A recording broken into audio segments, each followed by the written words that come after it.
Mesdames et messieurs, bonjour. Comme de tradition, à l'orée de la nouvelle année, beaucoup d'entre nous à travers le monde profitent de cette occasion pour présenter ses vœux aux parents, aux amis, aux connaissances.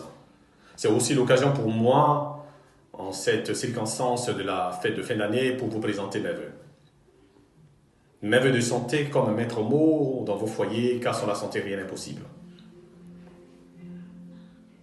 Ceci dit, une année qui finit, c'est une pierre jetée au fond de la citerne des âges et qui tombe avec des résonances d'adieu. Et demain, du ventre du temps surgira une nouvelle année.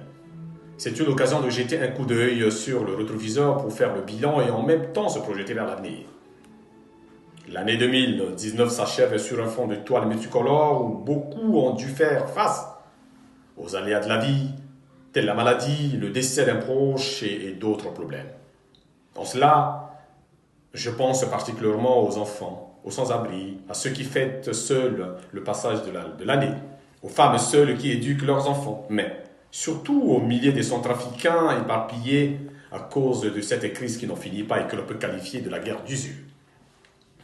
Je puis ici leur dire que l'espoir doit renaître en cette nouvelle année qui s'ouvre devant nous.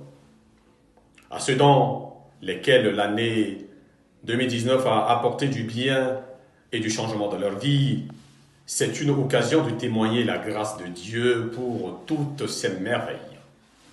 L'année 2020 est bien une décennie qui s'achève et une autre qui s'ouvre devant nous.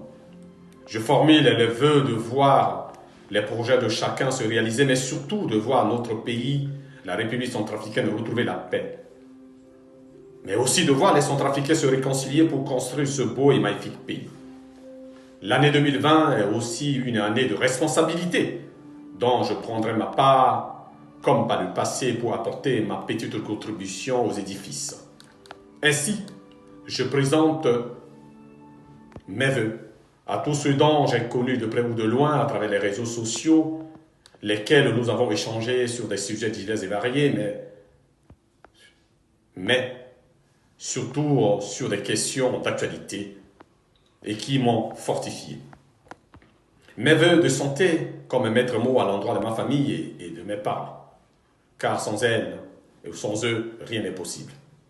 À toutes et à tous, je vous souhaite ou je vous présente une bonne et heureuse année 2020. Que Dieu vous bénisse.